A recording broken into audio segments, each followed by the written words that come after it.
Good evening. Here is the world news from BGI TV, Baba Bagede Imo TV. I am Moribe Rabila Lawal. First are the major headlines for the world news. Buhari approves 134.7 billion naira for military veterans. Half salary, CSO asks NLC, TUC to declare nationwide strike. Bayero University, Kano postponed exams to December as lecturers protest. No going back on use of technology, INEC. Angry crowd disrupts APC presidential campaign rally, throw stones. Still on the headlines, EFCC recovers over $6 million from Bureau de Change operators. Flawed. At Nambara community protests exclusion from palliatives. And to the next headline, gunmen abduct Ogun businessman shoots in-law. Foreign story, Trump announces 2024 presidential bid. And lastly, on sport as usual, Joshua gets title chance, Usyk to vacate belt. Now the news in detail. President Muhammadu Buhari on Wednesday announced the approval of 134.7 billion naira for the payment of security debarment allowance SDA at all veterans, the spokespresidential person says. The president spoke at the launch of the 2023 Armed Forces Remembrance Day emblem and appeal phone in the council chambers of the presidential villa, Abuja. He also announced the donation of 10 million naira to the Nigerian Legion on behalf of the federal government. President Buhari promised the federal government's commitment to the welfare of veterans by ensuring prompt payment of the pension and other entitlements, which had been demonstrated by his approval of the payments of SDA to veterans effect from 2017. The president commended the effort of the Nigerian Armed Forces in confronting banditry, kidnappings, molestations, and killing of innocent citizens head-on, saying that these vices alien to culture are on the decline. He said normalcy is gradually returning to some affected parts of the country due to the methodical approach and increasing military campaign to decimate subversive elements involved in destructive activities such as the insurgency in the northeast, militancy in the Niger Delta, as well as ethnic and religious tensions in some communities.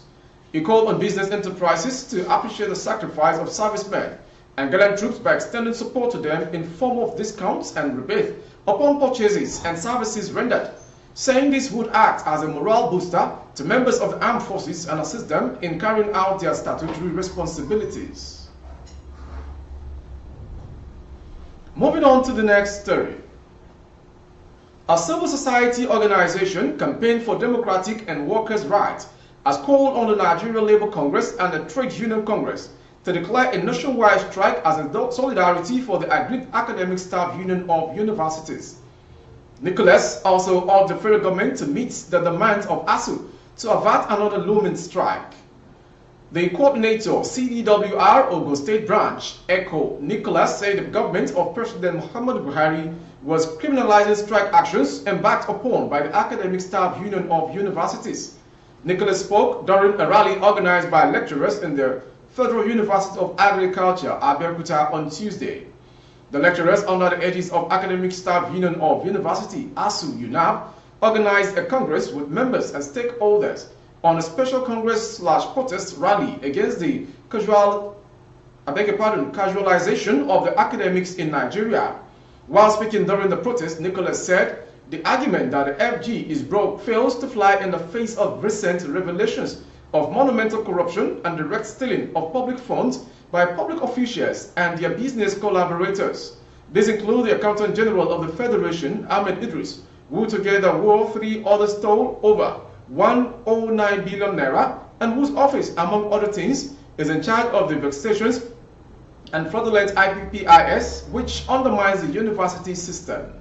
He added the CDWR average that lack or scarcity of funds as presently being promoted and parroted by the federal government and its officials as basis for not meeting ASU demands and the subsequent callous and insensitive payoff, half or prorated salaries are nothing but ploy by government to criminalize strikes while weaponizing salaries as vendetta against Nigerian workers, using the lecturers to test the waters of vindictiveness. Moving to the next story. ASU University of Jos chapter joined the University of Lagos chapter to protest against the payment of half salaries by President Muhammadu Buhari-led government. The Bayero University Kano State chapter of the Academic Staff Union of University, ASU, is set to join the nationwide protest against the payment of half salaries by the President Muhammadu Buhari-led government. This was announced in a circular released by the School Secretary, Information and Publication, Bala G. Abdullahi, stating that the BUK ASU chapter had fixed Thursday to their protest, and thus all examinations fixed were postponed till December.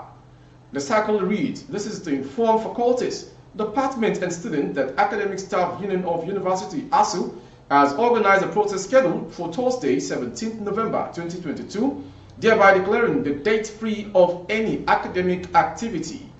In view of the foregoing, all stakeholders are informed that examinations slated for the affected date are therefore shifted to Tuesday, 6th December 2022. From that story in Kano State, we go to presidency as regards INEC. The chairman of the Independent National Electoral Commission, Professor Mahmoud Yakubu, has said that INEC's allegiance and loyalty are to Nigeria and Nigerians who want free, fair, credible, and verifiable elections supported by technology, which guarantees transparent accreditation and uphold of polling unit results for citizens to view in real time on election day. This was as he reiterated that there was no going back in the Commission's readiness to deploy the bimodal voter accreditation system and the INEC result viewing portal in the 2023 general election. The Electoral Umpires Board stated these in a statement published on Wednesday, titled "A Message from the INEC Chairman 100 Days to the 2023 General Election." Yakubu said INEC had made a steady progress in electoral reform and election administration, adding that Nigerians' confidence in the electoral process was increasing.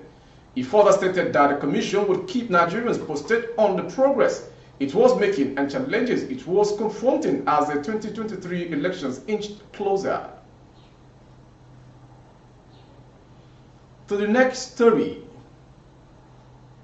The All Progressive Congress APC presidential campaign launch in Jos, Plateau State descended into chaos on Tuesday after angry crowds began throwing banners, posters, placards, and stones.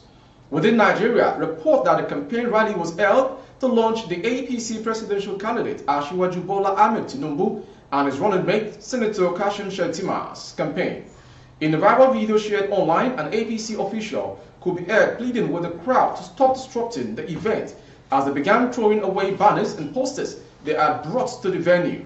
While the cause of the incident was unknown at the time of publication, an APC official asked security agents not to beat up the unruly crowd. Moving on to the next story.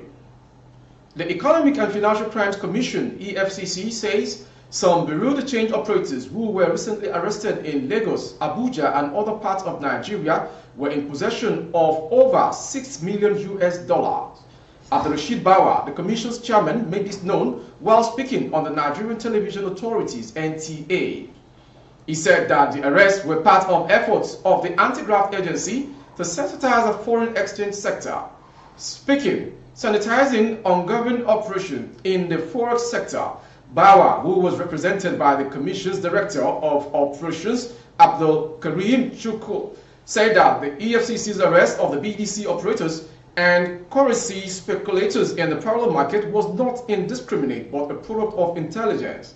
He said that at EFCC, we work with intelligence and with other stakeholders, and when we talk of illegal forex operators, you cannot just invite people on the street, even though sometimes you could, but generally you do not have a choice but to make an arrest. From that story to Anambra State. As the National Emergency Management Agency and the State Emergency Management Agency commence the distribution of relief materials to flood victims in Anambra State, the Umuzu community in Ogbaru local government area is protesting over their exclusion from the list of beneficiaries. The community claimed that it has so far lost no fewer than 200 families to the flood and sees no reason why it should not be among those to benefit from the stuff being brought by the government but be excluded from palliatives meant for the flood victims. It was gathered that so far, a total of 61,070 persons who were displaced and affected were captured in the list, but none of the displaced persons in Umuzu was included. According to the list made available by the two bodies, only 7 local government areas were shortlisted out of the 8 council areas and the Umuzu community not on the list. The coordinator of Umuzu Flood Committee and coordinator Children of Farmers Club, Chris Okwasa, while speaking to journalists in Oka on Tuesday, said Umuzu community is one of the worst affected areas during the flood, where over 200 families have been missing for about a month now. From that story, we go to Ogun State. An Ogun State businessman identified as Segun Oparinde has been kidnapped by some unknown gunmen.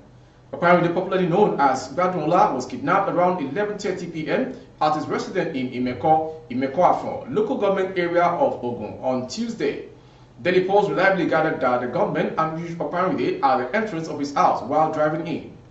Correspondent learned that the assailant took control of the victim's car and drove him away with the vehicle.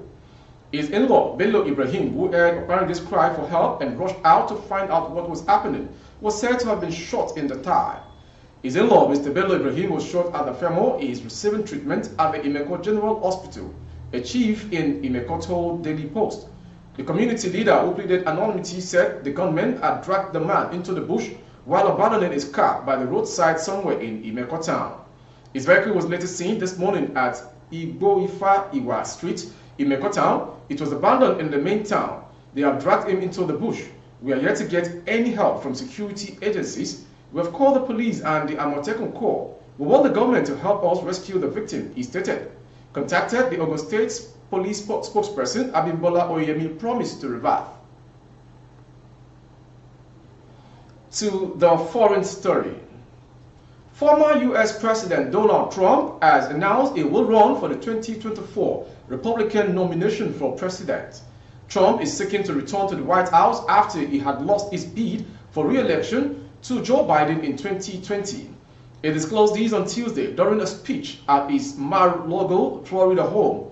In order to make America great and glorious again, I am tonight announcing my candidacy for president of the United States, Trump said. Recall that Trump won the U.S. presidency for the first time in 2016 when he contested against Hillary Clinton. Trump would become the second president to retake the White House if he succeeds in 2024, thereby making him the 45th and 47th president, respectively. Going to the next story, which ends the world news, is sports story. Former two-time heavyweight champion Anthony Joshua could be in line to face Filip Govic for its world title next, Punch Sport Extra reports. Joshua will get his chance if IBF champion Alexander Usyk decides to vacate his belt to pursue a fight with Tyson Fury for the WBC title. Joshua lost his IBF, WBA, WBO, and IBO titles to Usyk and then failed in his bid to reclaim them in their rematch in Jeddah, Saudi Arabia back in August. The British Nigerian is now weighing up his options following his third defeat in his last 4 bouts after a proposed bout with Fury broke down after talks were in advanced stages. There is now hope that his next fight could be for a belt, with Usyk looking to defend WBA, WBC, and WBO titles against Fury. The Ukrainian would then have to give up his IBF crown, meaning IBF chief would order Govic and Andy Ruiz to meet for the vacant strap. However, Ruiz is seeking a fight with Deontay Wilder, and if that happens, Joshua would be the man to take his place. That ends the world news from DGI TV this hour. Before we go, some major headlines. Buhari approves 134.7 billion naira for military veterans. Half salary, CSO asks NLC, TUC to declare nationwide strike. We also brought to you no going back on use of technology, INEC. And lastly, Joshua get title chance, Usyk to vacate belt. For more updates on YouTube, our handle is Babagba Dede Imo TV. Kindly subscribe and click on the notification bell. Select option All to access all of our broadcasts. On Facebook, Gbagede Imo with Alawiye Adebayo. Please like and follow the page. On Instagram, Gbagede Imo _22.